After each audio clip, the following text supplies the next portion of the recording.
Përshëndetje të nderuar shikues të emisionit Arkivi në Radio Televizionin e Kosovës. Rrethonat fatkeqe historike kanë bërë që hapësira të shumta gjeografike shqiptare të kurren dhe gjaku i arbrit të shprishet. Kjo u ka ndodhur edhe shqiptarëve nga Sanxhaku i Pazarit të Ri apo siç njihet Novi Pazarit, ndonse kjo krahin dikur i takon në vilajetit të Kosovës, ndërsa tash i takon Serbisë.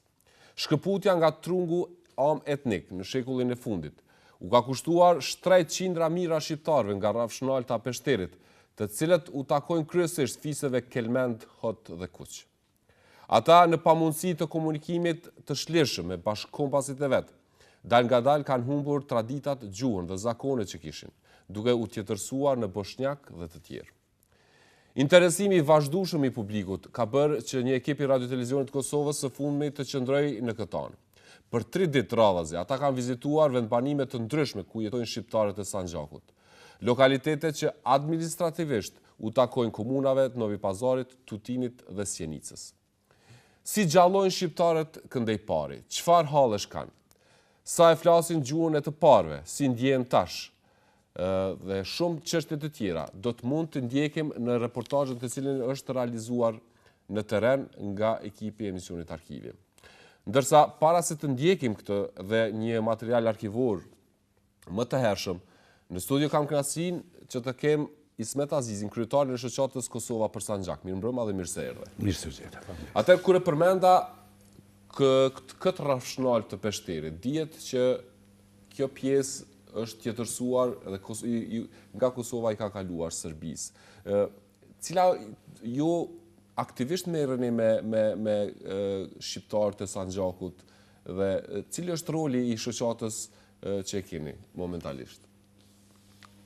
Spari ndi kënaqësinë që sot jam këtu dhe pak a shumë prezantoj aktivitetin e organizatës pikërisht për shkak të këtyre njerëzve tanë që ende qëndrojnë në trojet e veta. Me thonë drejtën, unë në Sanxhak shkoj që nga fillimi i viteve 80-ta, pas viteve 90-ta shumë ma seriozisht, e pas lutjes veç mirëm, them kështu. Çka të ka shty? Cila ishte arsyeja që të shtyni të merresh me shqiptarët në Sanxhak?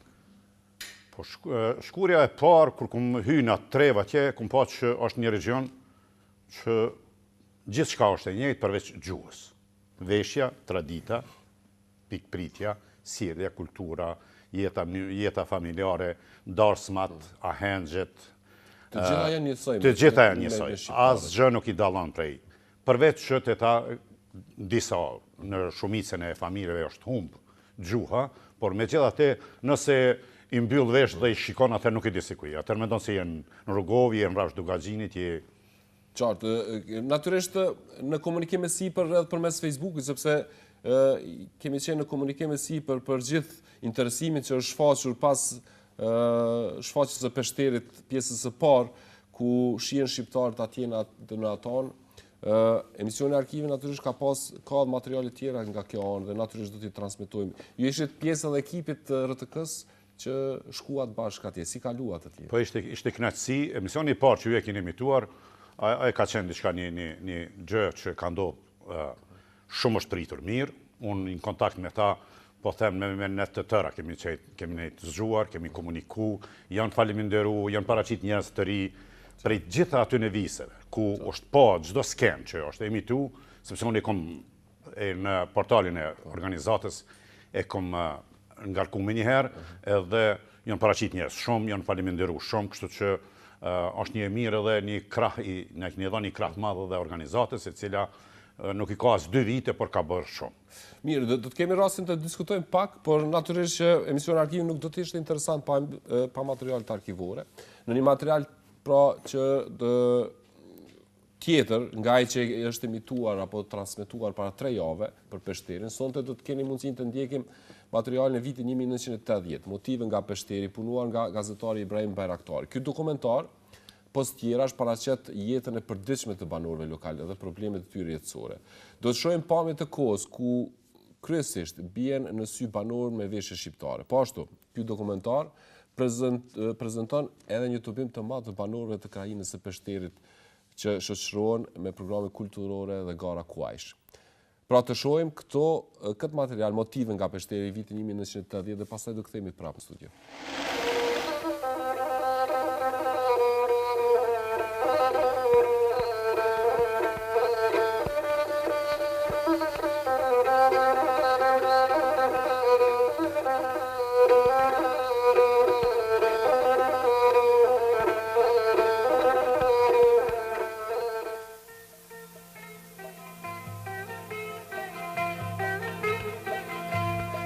Novi Pazari deri me suprimimin e rrethëve ishte qendër administrative Peshteri. Mirëpo ky region tash përfshin vetëm 2 komuna, Senicën dhe Tutinin. Në këtë emision do të bëjmë fjalë për regionin e Senicës.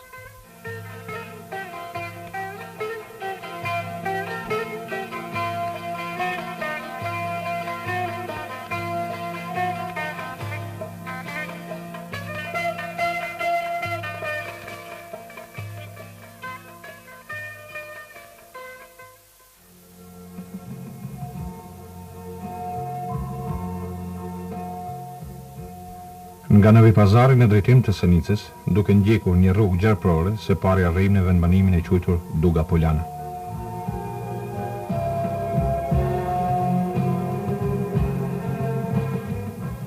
Këtë emër e morën nga se për të 2 anet shtrihen fushoret e pafund dhe të larta që duken se dikun përputhen me qiellin.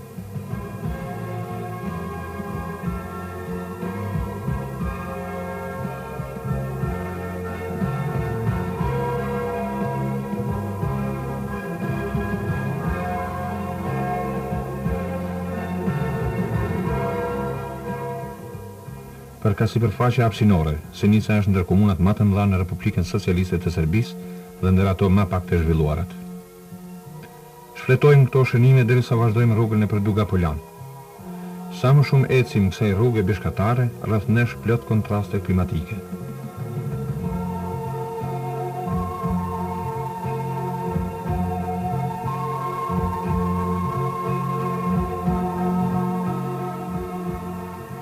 Dielli i nxehtë si në plazhet e Adriatikut, e menjëherë pas këtyre rrezeve të nxehta një erë lehtë me ajër të freskët. Kjo karakteristik bjeshkët na e shton kurreshtin që të pyesim shoqëruesin ton për malësorët e kësaj jane, pse kanë mbuluar fytyrën me shamia të bardha, derisa punojnë në terrin dhe grumbullimin e barit të kositur. Nuk është kjo ndonjë trashëgim patriarkal, na thot shoqëruesi, duke u përgjigjur në pyetjen tonë dhe vazhdon. Shqeqoni fytyrat e kolegëve të ekipit tuaj si janë të skuqura, mos të dhimbset kohë që tani nuk gjeni në Begdet. Ktu do të rrezitini më shumë. Kurse femrat që i shqeqoni duke punuar, fytyrat e mbështjellura i ruajnë nga rrezet e diellit. Kështu është në Peshter, Verës, veçmas kur kositen livallet.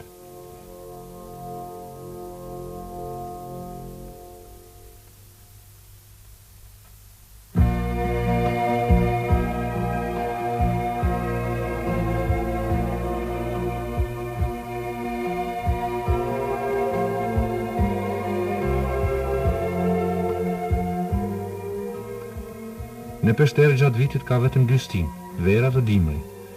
Ndoshta për këtë qëllim në Senicë gjendet edhe stacioni meteorologjik. Emri Senicë rrjedh nga fjala slave, tokë e Sanës. Udhëpërshkruesi i njohur Hjes në librat e bibliotekës e Dubrovnikut me 1531 shkruan: Senica është një krahinë e pasur me livadë dhe kullosa, të cilat kositen 3 herë në vit. Gjatë sundimit otoman, Senica ishte vendkalim i njohur tregtar në rrugën e vjetër të karavanit të Dubrovnikut. Këtu tregtarët sjellnin për të shitur krip, qelç, mendafsh dhe sende tjera, kurse blenin djath, mish, lesh, lkura, mjalë dhe dyll. Siç shifet në këto shënime, profesioni më i vjetër i këtyre malësorëve ishte blegtoria. Deri vonë shumë familje kanë pasur kope me 500 e më shumë krerë dele. Mirëpo, migrimi i gjeneratës së re nëpër shkolla dhe inkuadrimi i tyre nëpër qendra urbane të vendit dhe jashtë janë shkaqe që banorët e kësaj jane për ditë e më shumë po e braktisin këtë profesion të trashëguar. Në fshatin Boroshtic s'ka dyshim se barit më të dalluar dhe blegtorët më të dalluar të këtij fshati janë Nazif Shkreli dhe Hajdin Shkreli. Po, Nazif Shkreli, Hajdin Shkreli. Nazif, Hajdin ishte sot këtu? Jo, nuk ka këtu sot.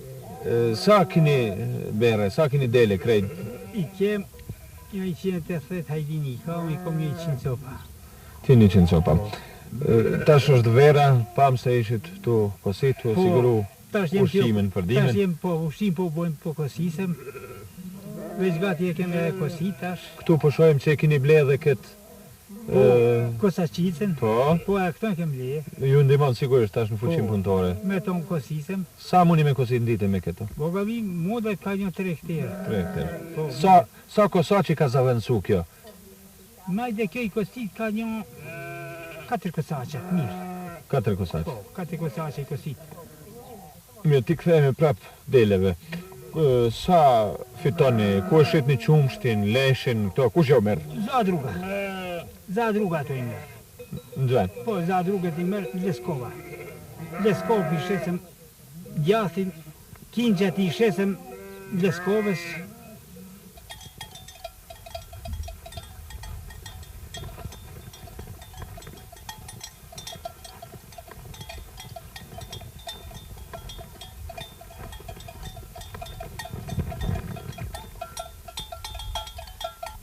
Unë jom biri Hajdinit, Recep. Hajdini. Em mua, babes Hajdin Shkreli. Na gjallojmë në Katut, a dy qysh, i pajmë 180 sopa dhani kemi. I kemi një 15 krena lopë. Gjallojmë që kështu.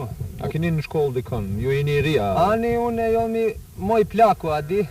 I kom 2 djelë tash po shkojnë në shkollë. Tash për tash, unë i ko bo një 40 afër vjetë. Mo herës ko mujtë mu shkollavate, tash djelë doa më shkollavate në mujë shadi qësh. Kur shkojnë djemë në shkolla, atëre, kush do t'i ruj baktin, kush do t'i ruj ndele? Pasha zotin duhet vetë më i rujt, a di qësh. Po, kur s'ka thmija, a di qësh. Fëmija për shkolla, unë e mora s'më i rujt. Deri kem plejt po i rujnë. A dy qysh. Baba po mi rua dhe nona mi rujnë. 2. Qashtu po shkon, tash edhe kjo punë në ka zonë, punë e madhe, a dy qysh. Duhet me kosit sonë këtyne kësaj gjonë. A moni me siguru ushqim prej livadëve juve? Ani po, bojmë sonë bollë. Tash e kemi o konë pak më fështirë, dhe që se kem pas kosaqicën, a di? Teknika është. Tash e kemi kosaqicën e po kosisem vetë, po bojmë sonë gjons. Edhe pse tani i mungon fuqia punëtore, kjo familje këtë problem e zgjidhe siç pa me blerjen e kosës motorike. Mirë po kur këso makinash nuk patën në një të kaluar jo fort të lartë, në përfshatat e Peshteret organizoheshin kositje të përbashkëta. Këtë formë të kositjeve të livadheve në Peshterë e quajnë moba. Organizohen të vjetër e të rinj dhe pa kompenzim kositin parcelat e njëri tjetrit.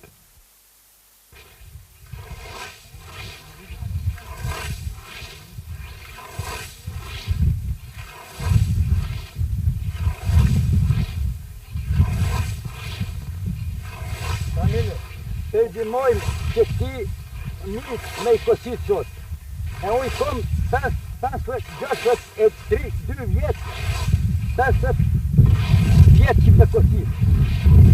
E gjithë kënat të i dimojmë njëri shoqit në mobe për ditë. E kry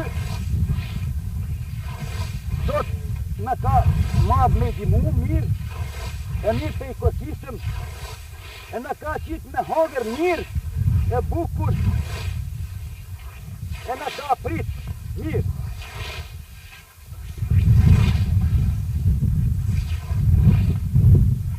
Këtire në fejtë shkrel, te e kom migjën për pare atë shkëthiret kos bashkë. Aj edhe doj vjetë ka më kosita, tash du jom petë, këta gjalloqmi pri livadit. Sa më valla hizor, e këta tonë njën shkuan për shkolla, studentët, dikush Prishtinë, dikush Beograd, dikush e këti miqë pi divojmë, më kosit, ka djelë, e ka kënjorin sa më da, në vej, i smudë ditë, e shku ditë për ditë, pa dimojnë njëri soqit, shkot njëri nesër tjetrit, ta shtu, Po mujtohemi nga zorë është bolla li. Mudet mu kësit.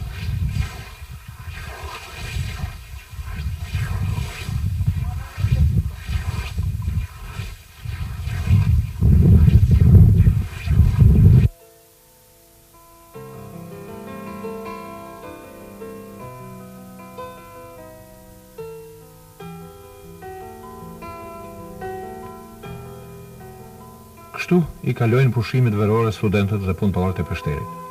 E kur kryen punët në fush për sigurimin e ushqimit të baktis, për sezonin e dimrit, sërish kthehen në detyra tjera mësimi e punë gjithë në vend. Pra, gjatë verës fusha e Peshterit është plot gjallëri e kontrast e punë. Për begatit dhe prodhimet blegtorale, Senica e Peshterit është bere njohur që nga e kaluara. Kështu për shembull, gjathi i Senicës është më i njohur në për shumë tregje të vendit. Edhe punimet e artizanatave janë shumë të njohura, nga këto dallohen qylymat e bukur të punuara nga duart e shkallta të malsorëve të Peshterit. Përpara qylymat janë punuar vetëm kur do një re përgatitej për martesë.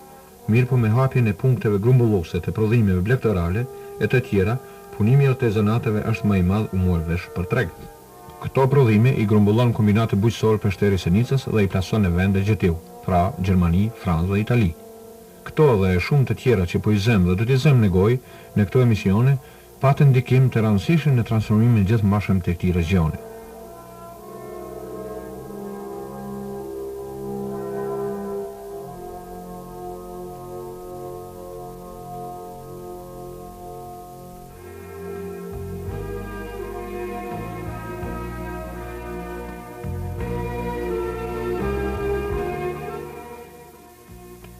Çdo bashki lokale këtu është e lidhur me rrugë terreni të dytë.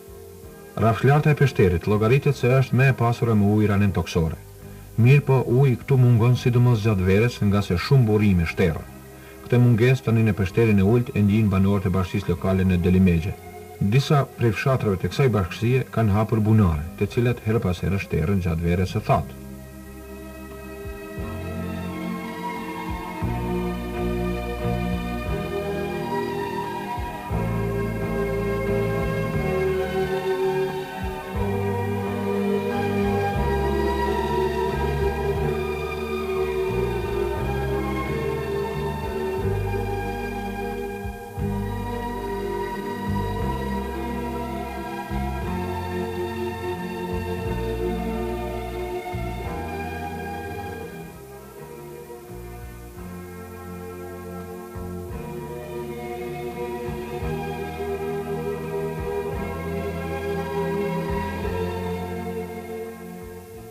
Për të përdorur këtë ujë të këtyre burimeve, këtu organizuohet kontribut me të holla dhe punë vullnetare, derisa qëndrum në këtë lokalitet kuptum se ky objekt i rëndësishëm do të lëshohet në përdorim së shpejti.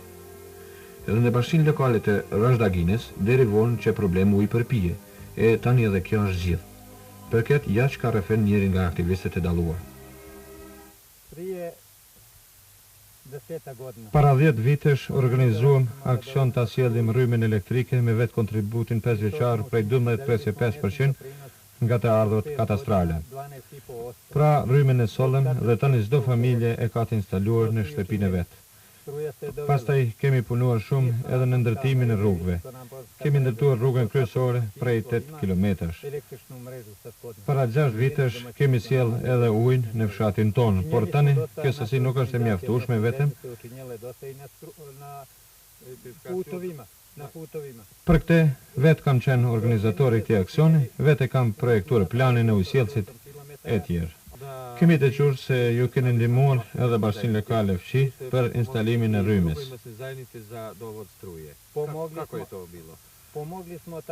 Ju kemi ndihmuar në atë mënyrë që ju kemi ndarë një ndihmë prej 5 milion dinarësh nga mjetet e bashkisë sonë që na tepruan.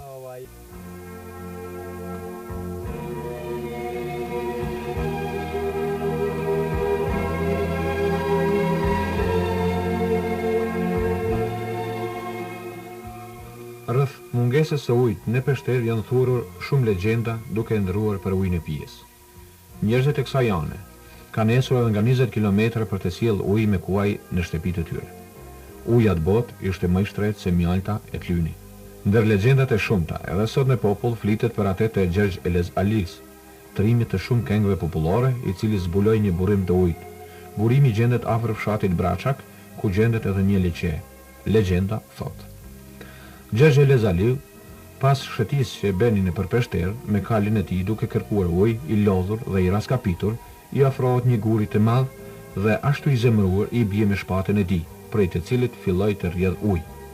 Prej atëherë nga ky vend edhe sot buron ujë. Tani është bërë traditë që për çdo vit me 2 gusht të tubohet populli tërë Peshterit dhe rrethines të këtij burim.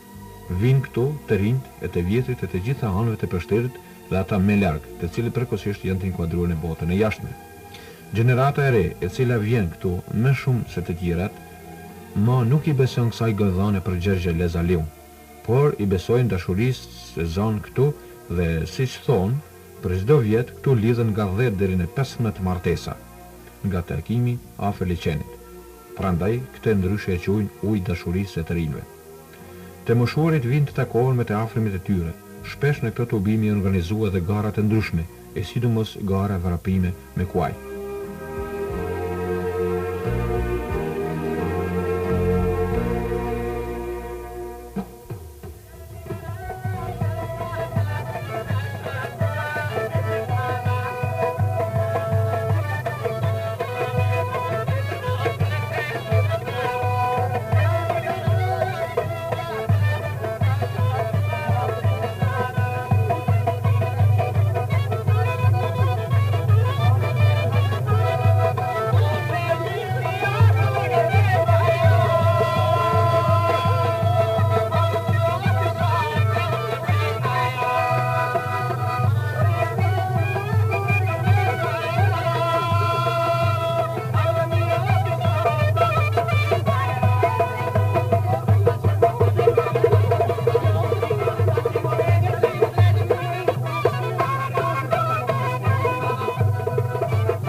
Tani, legjenda për ujin e pijes në Peshter mbetet vetëm legjendë e krijuar dhe folur në popull, sepse Peshterit e sotëm nuk i mungon as rryma, as ujë, as rrugë.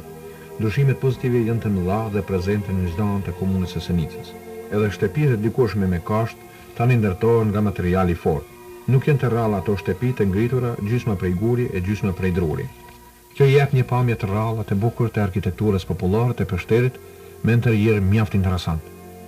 Derisa Oda Musafirova është shtruar me qylyma, ajo e çifteve të ri e kompletuar me mobilje bashkohore.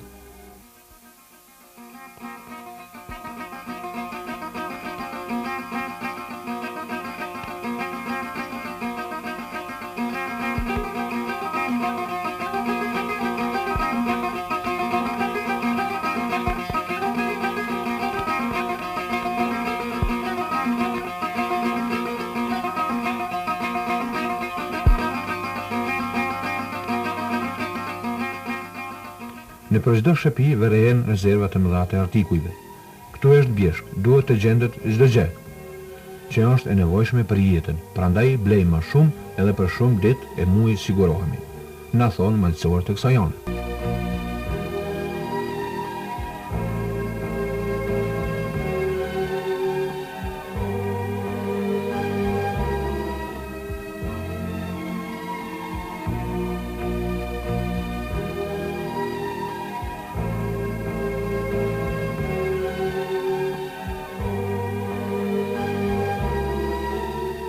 Ndryshuan njerëzit, fshatat dhe vetë jeta në Peshter, kurse Senica rritet për çdo ditë në qytet të ri e të bukur. Sot Senica ka edhe objekte ekonomike. Veçojmë për këtë rast fabrikën e konfeksionit për femra Vesna, në të cilën pjesa dërmuese të inkuadruara janë femra. Pastaj kombinati bujqësor Peshter, i cili është bazë e zhvillimit dhe intensifikimit të blegturisë. Për të gjitha rezultatet që u arritën gjatë këtyre viteve në liri, qëndron edhe ma krenare për mendoja e luftarëve të Senicës.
Kështu jemi rikthyer pasi pam një material arkivor të vitit 1980 për fshatrat e Peshterit dhe më intereson të di kjo Rafshnalt dhe gjitha Tutini dhe Sjenica, sa fshatra kanë gjithsej? Kanë shumë? Vetëm këto dy komuna të dy komunat i kanë dikur rreth nga 100 fshatra. 100 fshatra. Do të thonë 200 gjithsejt janë të dy komuna. Kjo është e banuar e tërë ata është me bosnjak? Është edhe një pjesë e banuar me Serb, e pjesa pak më veriore, por Peshteri i lartë dhe Peshteri i ulët, edhe sot janë të familjeve që janë në prejardhë shqiptare. Jo veç i përmendet. Shkrel, Hukaj, Thodvet, Kuqve dhe, të më thonë, ata janë të vetëdijshëm. Sa është rreziku i asimilimit tyre? Sa ka qenë rreziku i asimilimit? Këtu pam disa nga veshjet, nga traditat që i kishin trashëguar nga të parët, nga shqiptarët, por sa janë rrezikuar këta që të asimilohen në tërësi? Rreziku është permanent, ta kemi të qartë. Nëse na nuk ndërmarrmi diçka, ju dal krahët e njerëzve, mi javë mundësu, sa do kudo, që ti ofrojmë, unë kom hasë në pritjet modhe nga ta. Kjo më ka vizu mas shumë ti. Ne jemi mundu që antarët e organizatës ti kemi nga gjitha viset, edhe nga jo pjesë, që na jemi befasu me ardhin e tyre në kure kemi pas kuvendin zgjedhor, kuvendin themelus, dhe kjo ne ka bërë që të ndihemi mirë, sepse ne kanë hapë zemrat në një mënyrë, që ne t'jemi atje prezent, dhe të bëjmë diçka për ata njerëz atje. Për ndryshe, ju nëse ktheheni mbrapa para 100 vite që shka qenë të ne, për mu adaptu me jetu në qytet, është dashtë ta njofsh gjuhën turke, ju e dini që regjistrimi i popullsisë vitet, regjistrimi i parë i popullsisë është diku në vitin 1921 në Mbretërinë Jugoslave, atë regjistrimi është bërë në bazë gjuhës. Kështu që këta, për me qenë qytetarë, deri diku, mi pas ndonjë përparësi, punësimi, shkollimi, është dashtë të deklarohen që... Jo bosnjak, po atëherë është dashtë të deklarohen që flasin gjuhën serbe. Vetëm gjuhën? Do me thonë është aja hapi i parë, që ata me humbat identitetin e vetë, për me mujtë me gëzu ndonjë të drejtë në si qytetar. Unë për shembull kom hasë me qytetarët intelektual të Peshterit, që ma kanë spiku shumë mirë se sa vështirë ka qenë me qenë qytetari i Tutinit, i Novi Pazarit, i Sjenicës, sepse është dashtë me hek dorë nga ai termi Peshteras. Dhe me thonë është dashtë ta mësoj gjuhën shumë mirë, që me mos mo identifiku si njëri që ka ardhur prej Peshterit, sepse sikur se themi në që ka qenë të ne në Gjelan, Prizren, në Vushtri, në Mitrovic, për me qenë qytetar, është dashtë me folë gjuhën turke mirë. Ose ai që ka folë gjuhën turke, është dashtë me shkollën në shkollën. Ka statistika më interesant të di se sa shqiptar kanë jetuar në këtë pjesë? Shqiptar, t'jemi të qartë. Statistikat sakta të se sa shqiptar ka pas aty... Kanë fjallën me prejardin, natyrisht që nuk ka, do më thonë, por... Në të gjitha dokumentat të pas luftës e këndej, të komunizmit, edhe tash, zyrtarisht nuk ka shqiptarë në Sanxhak. Por të gjithë ata që merren me hulumtime, hulumtojnë. Për shembull, unë kom hasë edhe në punime me do projekte të Fakultetit të Shkencave të Natyrës Beogradit, katedra e gjeografisë, ku e ka bo prejardhjen e popullsisë Sanxhakut, ata me një mënyrë kanë tregu të vërtetën, që ka diçka, që këta banorë të sotshëm të Peshterit janë me prejardhje shqiptare. Dhe më thonë, në literaturën shkencore, të Akademisë Serbe, ka të dhonëna që kjo popullsi është me prejardhje shqiptare, edhe ka shqiptar. Ajo pjesa thotë, ajo pjesa më skajore, ka hmalizi, ka shqiptar. Por zyrtarisht nuk ka. Ka, për shembull në për qytete, këta që kanë shku me jetu atje, ka 100-200 silën, por regjistrimin e fundit nuk ka asnjë shqiptar të deklaruar. Sa ka qenë prezenca e shqiptarëve në faktikisht Kosovës në aton për t'i mundësuar atyre që mos të harrojnë gjuhën, kulturën, muzikën? Pak është bona, t'jemi sinqert. Unë e shoh që fajin më të madhe jam shtesë me prap neve këtu, Kosovarëve dhe për Shqipërinë, sepse me të vërtet shumë pak është bërë. Unë jam i befasu me këto emisione që janë bërë për atë kohë, sepse këto sot na ndihmojnë me thonë të vërtetën, shumë të vërtetën, e sigurt, kështu që Në rrethonet ku kanë jetu ata, unë mendoj që tepër që janë, që e dinë që e kanë prejadën shqiptare. Ndryshe, flasin ende në përshtypia, kemi të qartë, ka shumë shatra ku në familje, vjetit flasin në mëzveti, fëmijët i ndëgjojnë me kurreshtje, ne kishmi do takime atje ku fëmijët ishin shumë kurioz me ditë prej ka. Këta, po, prej ka e kanë prejardën, e dinin që gjyshrit e tyne din shqip me fol. Mirë, do të kemi rastin, pra natyrisht, ndërsa tani do të kemi rastin të ndjekim një reportazh nga ekipi ynë i dërguar në përshtet të cilët kanë qëndruar 3 ditë në këto fshatar. Të pakt janë ata të cilët e flasin gjuhën shqipe, edhe pse të gjithë e dinë se janë shqiptar, shumë prej tyre janë shkruar edhe bosnjak, edhe për kundër vullnetit të tyre. Për ta pasqyruar mirë këtë trevë në vazhdim, ju ftoj të ndiqni këtë reportazh ekskluziv të ekipit e emisionit Arkivi. Ta ndjekim dhe pastaj kthehemi prapë në studio. Mikpritja e shqiptarëve për ekipin e radio-televizionit të Kosovës në Sanxhak ishte jashtëzakonshme. Kudo që shkuam qytete fshatra, mirëseardhje na dëshiruan i madhe i vogël. Novi Pazari ende i ruan remishencat të një kazaje të vjetër, me sokaqe të ngushta, dyqane dhe ngrehina karakteristike, xhami e tyrbe të vjetra, ndërsa në anën tjetër lagje të urbanizuara me arkitekturë dhe dizajne moderne. Valet e lumit të Rashka, etimologjinë së cilës linguistët kompetent e lidhin me fjalën shqipe dhe emrin rasa, si ku refuzojnë të gurgullojnë të kaluarën e mëndzyrshme. Numri shqiptarëve në Novi Pazar, që ende e flasin gjuhën amtare, mësuam të jetë fare i vogël. Të kujtojmë se Pazari i ri që tash ka ndëruar emrin në Novi Pazar, në lidhjen e Prizrenit të 10 qershor 1878, pati delegat të zgjedhur, ndërsa videomaterialet të rralla që ruhen në arkiva botërore me legjenda saktësuese fillimi i shekullit 20 dëshmojnë se këtu gjallonin të lirë dikur në tokën e vet pjesëbardhët. Njerëzit me plisa kujtohen deri para pak dekadash. Kjo shenjë e bardhë, identiteti dhe krenarie ruhet me mall edhe sot nëpër familje. Ditën e parë të qëndrimit në Novi Pazar, trokitëm në adresën e shtëpisë së Bibiqve, familje kjo që kishte zbritur ka herë nga Peshteri në qytet, ata na thanë se dikur e mbanin emrin Qelaj. Kryeplaku i familjes Gjanaili, me mbi 70 vjet jetë, në gegrishte të kulluar na kujtoni jetën e dikurshme të shqiptarëve të kësaj ane, të cilët kryesisht merreshin me blegtori. Brezi i ri shqipen e flasin me vështërsi, përderisa bëjnë luftë me vetveten për të mos e harruar. Listë bardh. Të rindera! E faleminderit Allahile. Prej Kosovës e ki dhura. Shumë mirë, faleminderit. E këzofsh. Hajde, jara, Vetëm që ki dhura Shqipën e flet ka faleminderit. Madhe familje madhe jenë në konë. A kini pas mitësi me Kosovën, a jeni njoh me njerës Po Kosovës? që kjo, mare? Jena njoh. Me peje, me... Po, kena shkue. Kana këtu dahe.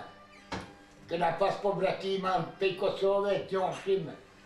Bolë, unë e jon konë një vjetë në Krushevc, i kom pashua.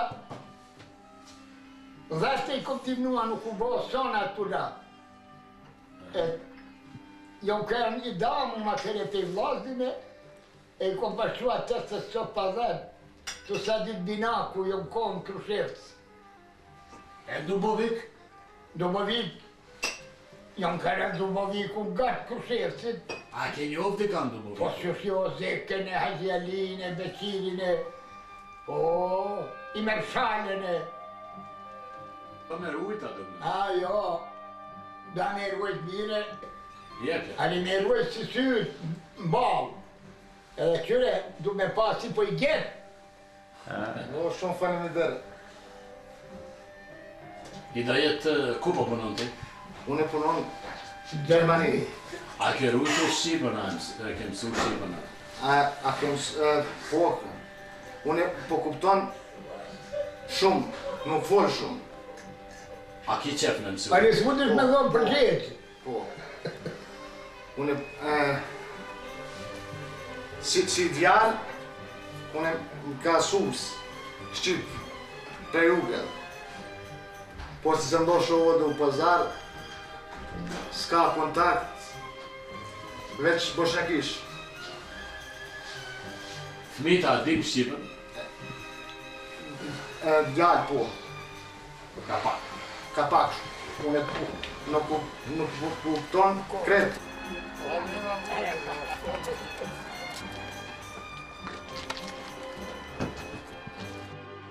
Për gjakun e shqiptarit që nuk bëhet ujë, folëm me zotri Nail Bibiqin përderisa shëtisim buzëllumit në Novi Pazar dhe në për qytetin e vjetër. Ma herët I kam bajt brezat e qakshirët, e kapuqat e bardhe, fermerat e tona I kam bajt ma herët. Ditën e dytë të vizitës këtu jam në symë Peshterit, rrafshnalt kjo me 1200 metra lartësi mbydetare. Fshatra të cilët merren janë shqiptare, por për shkak të rrethanave historike ata janë asimiluar dhe gjuha shqipe këtu jep grahmat e fundit të jetës. Peshteri karakterizohet me vlera të veçanta, jo vetëm gjeografike, gjeologjike, por dhe me ato arkeologjike e etnike. Rënjet e shqiptarëve këtu janë shekullore. Në Peshterin e poshtëm me shumë fshatra bri rrugës gjarpërore, të asfaltuar, kudo të zësyri pamje të bukura, fshatra me shtëpi moderne, të shpërndara tek tuk dhe lagje që fshien si të strukura në përlugje e kodrina, prej erës apo vizitorëve kurreshtar.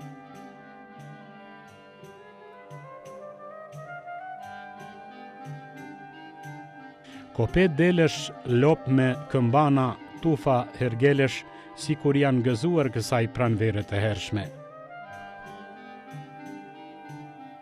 Sa shumë fshatra kishte Peshteri, sa vështirë ishte të takosh njerëz.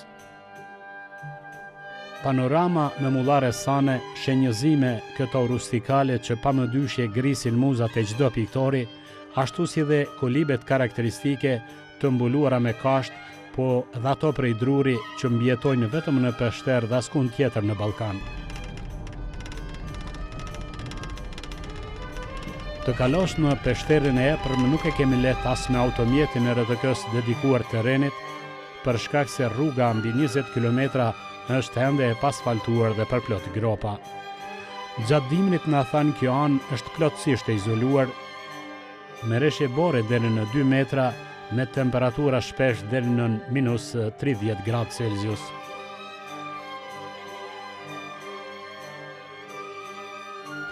Për shkak të rrugëve të pakalueshme, shërbimet mjekësore shpesh janë mollë ndaluar për banorët e Peshterit. Gardhiqet me telat gjëmbor duken si një metafore së keqes së djeshme, udhkryqe pa qartësie për të ardhmen, për njerëzit në këtë habitat harrimi prapa shpinës së vetë Zotit. Fshati që shihet prapa meje është ugla e rrafshnaltës së Peshterit, fshati ku para 40 vjetësh Ali Luni xhiroi reportazhin. Ndërkohë këtu shumë çka ka ndryshuar, panoramat e fshatit janë të reja, ka ndryshuar dhe veshja karakteristike shqiptare me tirqe gajtana, me plis e shall patiske. Nuk ka më as lahutar dhe epik që tund shkrepat e maleve, por zanorët e Shqipës ende rrojnë, apo si thonë këtu, xhallojnë. Adresa jone e parë në fshatin Ugël janë Hukeqet alias Hukajt. Mirë se ju gjetëm. Jemi duke kërkuar si Ajni loth, ajni... Jo, nga pak, ju si jeni, ajni mirë. Valla. Mirë, ju si jeni jo. Faleminderit. Si jeni? Disi petë qojmë, gjithësish. Ne kemi ars me dim cili u ky fshat. Si quhet? Ugla. Ugla. Çka jeni ju me etni? Na jem shqiptar. Pej katolike. E keni rujt gjuhën? Po keq. Eso, ukish, Lutvia, eso. Ku punon, çka bën? Moj. Veç familje, dyqanit, privat. A çka jeti? Bošnjak, i papire, a në zemra albanes. Shqip. E tjerë të rrëthe? Po režim, režim, jetën režim drugi. Eso shprehet me vështërsi përderisa tregon se toponimet e kodrave ruhen prej shekujsh në Shqipe dhe kjo sikur e ndihmon në komunikim. Ka primë që. Ma e shkjaut, ma e shis, ma e alit, ka qizakut, ma e alikes, ma e malikes, ma e preft. Në Uglla nuk kanë mbetur me shumë se 50 familje nga 150 sa kishte para 40 vjetësh. Janë shkuan në pazar, janë shkuan në Turqi, janë shkuan në Bosën, në Sarajevo. Këtu kem pas në terrorin pej këtyne partizantë. Të zoni, ashtu je mundua, ka pak dhan, jo. Hukajt kishin në zakon që për çdo udhëtar dhe mysafir të shtrojnë në sofrën buk, krip e zemër. Moshe e tretë e banorëve të Ugllës thuaja pa përjashtim e flasin shqipen, edhe pse gratë nguronin të shpreheshin në gjuhën e nënës për arsye nga më të ndryshmet. Shkollës nga ka ndërë shqip, s'kem pa shkolle, fëmijave ty sërbisht, e hupën. 14 vjeta, 50 vjeta, që shka përpanu të Turkut.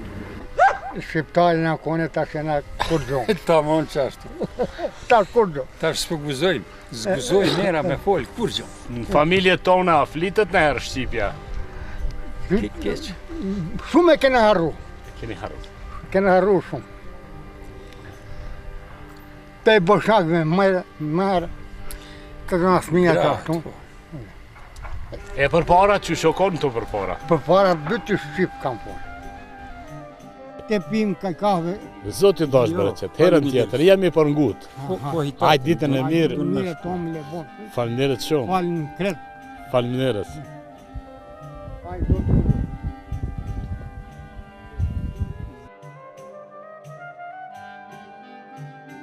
Sanxhaku botës ja dha kampionin e shumëfisht në boks Muamer Hukiqin, apo i njohur botërisht Mark Huk, që garon në flamurin gjerman, prindrit e tij flasin shqip.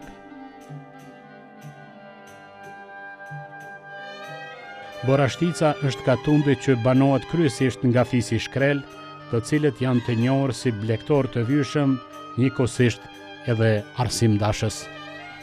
Me të dëgjuar se një ekip i Radio-Televizionit të Kosovës ka arritur për vizitë, shumë nga ta u grumbulluan në mes të fshatit, në shtëpitë e tyre filloi të jehonte kënga në gjuhën shqipe me motive patriotike.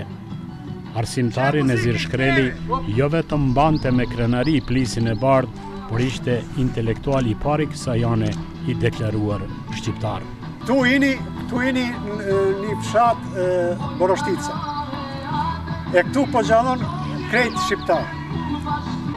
Po merë zemre për gjuhën e vetës, për flamurin e shqiptare, për kulturet neve. S'kem as kulturë, s'kem as shkollë, s'kem kur gjo. A di si profesor në i vjerë shqip, në i kongë shqip? Di këta po knun, pra dhe me shari për luftën, e të vona që këto prazën Galicën, Hanzja Shari. Gjithë shkrelet e Borashticës të intervistuar e flisnin shqipen, kush më mirë e kush më pak, pa i harruar rënjët kush janë. Më të vjetrit shfaqen dronë se Shqipja një ditë këtu do të harrohet, edhe pse pati entuziast që thanë se kjo nuk do të ndodhë. Një dita? Prej nga jeni ju? Jena që këtu prej Borashtice, pjesë të neve janë prej rrugove shkrelë. Apo i diti Shqipën? Po jo mirë, po mirë jo. Unë e kom su prej babe, prej none, ata kanë folë Shqipë, së bisë kanë, veç Shqipë. E që ashtu prej tyne. E tjertë, vëzrit, motrat e tjera flasit? Po, vëzrit e motrat din. Po. E pse po thu s'po di Shqipte, po di ma mirë se unë? Po di jelë s'po di mirë, s'po di e kom hupë gjuhën, sa vjetë. Me Bosnjaka jena martu me qashtu. A ke qenë në Kosova, në Shqipëria, ki qef me shkua? Kom qef, unë i kom qaqe kushrenit, i kom Brabonic, Katut Brabonic. Hajra Dauti, Hajra Skenderi, Enveri. Hafiz Shkeli. A, din të Shqip? Din pak. Din bol, s'kom shkolla, s'kom materni jezik, kako se kaže. I e kom haruar. E kom shkrua Bosnjak, ali ne po mojom volja, srcem jo. Pa vlaua shkrua Albanesh, Shqiptar, a i nomine po drugi vlau Shqiptar, a drugi Bosnjak. Faleminderes. Miru pafshim. Shqiptarët e Peshterit ka një kërkesë sublime në adresë të shtetit serb për mësimin e shqipës edhe në shkollat e këtushme, të bindur se kjo e drejtë elementare njerëzore u takon edhe atyre. Me shpresë se kjo do të realizohet një ditë, ata kërkojnë mbështetje edhe nga bashkësia ndërkombëtare, ashtu si edhe nga institucionet shtetërore të Republikës së Kosovës dhe ata të Shqipërisë. Kem qef një mësus me ne qua, me lyp, e me makar i sahat al 2 me i mësua thmin. Sa katune këtu e kanë folë Shqipën? Këtë katune dhe Vërostica, to Qilova, Dolici, këtë kanë folë ato Shqipë. E ta se kënë harru, bolla kënë harru. Unë pe lypi mësusin, me na i mësua thmin. Me pas kush me lyp, po ta shka të unë në ka dek. S'ka gjint. E kom marrë programin Bujanovcit, Presheve e Medvegjës. Kam vit inspektorët pe Beogradit, 7 herë. E te vona që i formuhet këtu gjuhë Shqipe, edhe shkolla, edhe tonë. Gjuhë Shqipe të na, unë e kujtu që zdeket as kurkull. Ne e kem zemrin e Shqipëve, e kem kulturën Shqipëve, e kem gjakun e Shqiptarëve. Shqiptarët e Peshterit në ndarje duke na uruar rrugë të mbarë për në Kosovë, shprehen dëshiren që kamera e radio-televizionit të Kosovës të jetë më shpesh në këtë anë, sepse kanë shumë halle të përbashkëta. Shpirti i thërret u kthehen rrënjeve të parëve. Atëherë kemi parë kështu reportazhin ekskluziv të punuar nga ekipi i emisionit Arkivi, pra nga gazetari Gjiladin Rexhepi bashkë me kameramanin dhe vozitën të cilën kishin atje. Natyrisht pjesë e ekipit ishte edhe ti, u pa aty. Si ishte përjetimi juaj gjatë gjithë atyre ditëve që qëndruat në Peshter? Nuk ka qenë bashkë letë, me thonë sinqerisht, edhe tash s'me një vetën bashkë. Emocionet me gjatë atje po veprojnë. Me vizituat vend atje, është përjetimi veçantë. Vret që një pjesë e historisë natyrisht ata e dinin që kanë gjithë preardhën për shqiptare, por ajo që më bëri përshtypje ishte gjua e cila e kishin harruar të rit, ose nuk flitnin fare, të vjetri po. Na nuk mundim me arsyetu. Është shtirë me thonë që është humbje e madhe, por çka kanë përjetuar popull është tepër e kanë ruajtur. Vetëm një detalj, po ja them, nënën tjetër të Peshterit është Bihori. Vetëm për 4 ditë, me 6-7 janar, natën e Bozhiqit, si që quajnë ata, janë pushkatu, janë vra, janë azgjasu, janë shfarros, afër 8.000 banor. Është Srebrenica e parë. 8.000 banor. 8.000 banor, edhe vetëm kjo ka ndodhur vitin 1942. Dhe vetë për këtë këtyre banorëve, në raportin që dërgon kryeqetniku Drazhës, i thot vetëm një 200 kanë qenë të më thonë ai vetë argumenton. Në raport të shkruan se vetëm 200 janë të pushkës, do të thonë që kanë qenë të aftë për luftë. Tjerët janë pleq, gra, fëmijë. Kur kanë mbërë refugjatët në Rozhaj, është merr me lexuar ato raportet. Se mandej ka shkuar një një komision i Shqipërisë i atëherë trojeve të zblirume kur e përshkruan ngjarjen se si kanë mri refugjatët, kur se kanë njohur baba, djali, nona, fëmijën e vet. Do thotë kanë pas shtypit jashtëzakonshme. Shtypit ka qenë e jashtëzakonshme. Kjo ka vazhduar, jemi sinqert. Kjo ka vazhduar edhe 45-ën, sepse këta tregun që kanë ngrit flamurin Uglla, qysh është burgos 6 vjetë i Smajl Huka, mandej ka vazhduar presioni që Serbia ka pas për qëllim Peshterin, jo vetëm Peshterin, Sanxhakun me bashku me Malin e Zi, me largu popullsi nga Sanxhaku, sepse u ka një ndërprerje mes Malit Zi dhe Serbisë. Kjo është evidente, kjo vazhdon edhe sot, kështu që këta kanë qenë me një pyk, them ashtu, ku vështirë e kanë pas me mbijetues. Edhe kjo ka qenë ndoshta arsyeja pse ata shumica prej tyre, apo mos thon të gjithë përveç njerit, të gjithë janë shkruajtur bosnjak. Janë shkruajtur bosnjak, shiqoni. Këtu është pak që ne nuk kemi qenë boll vigjilent vitet 90-ta, deri vitet 90-ta ka ekzistuar një lidhje shumë e fortë. Në vitet 90-ta para luftës, për mos me borç të njerëzve që sot nuk janë mesin tonë, profesor të nderuar si Femia Gani, profesori Cana, kanë tentu me formu një organizat edhe janë taku një 2-3 herë, por kërset lufta dhe lëvizjet kanë qenë shumë të vështirësume dhe aty përfundon gjithçka. Kështu që mandej për me mbjetu ata si popull, vetëm mënyrë, ndoshta edhe me miratimin tonë, me një mënyrë kështu heshtas, kanë fillu të deklarohen bosnjak, sepse nuk kanë pas mënyrë tjetër me mbjetu në mes Serbisë dhe Malit të Zi. Ka qenë të merë. Ishte një kërkesë interesante nga njëri nga banor, nga plesht aty kur thot së paku të kemi 1 ose 2 orë në javë mësim shqip. Shikone, do të ketë mundësi shoqata që përmes sistemit arsimor të dërgoj mësues për së paku të mbaj në jetë gjuhën shqipe në ato anë. Mundësit ekzistojnë, vetëm varet sa do të kemi ne përkrahje nga institucionet tona dhe të Shqipërisë.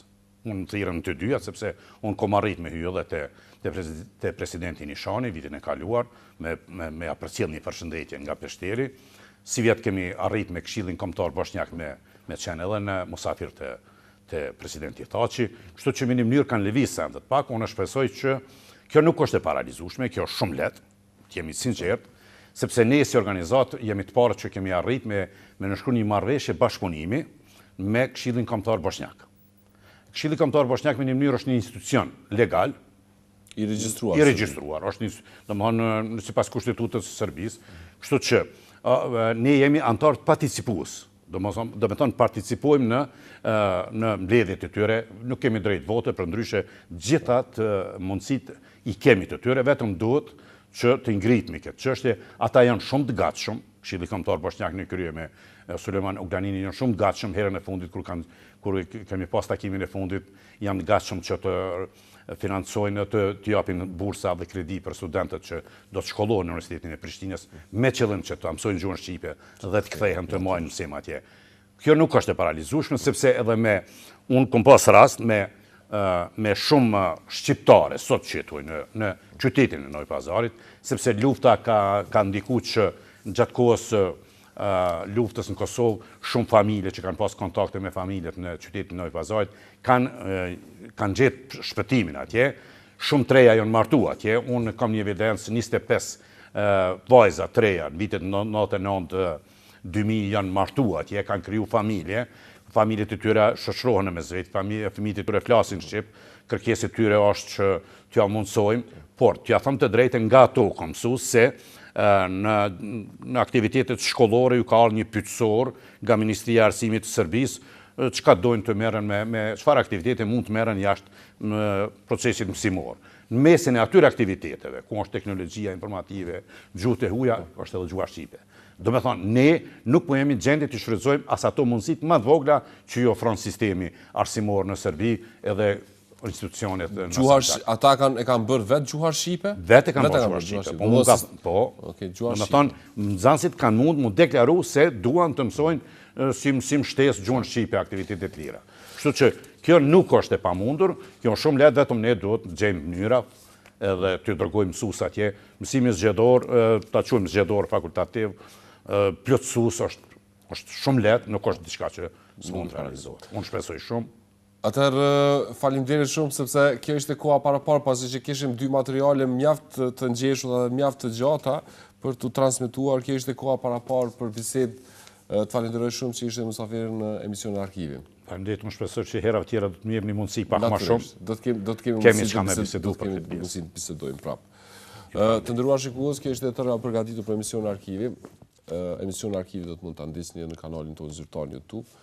Linkun për emisionin mund ta gjeni në faqen tonë zyrtare në Facebook Arkivi RTG. Faleminderit që na ndoqët, mirupafshim javën tjetër.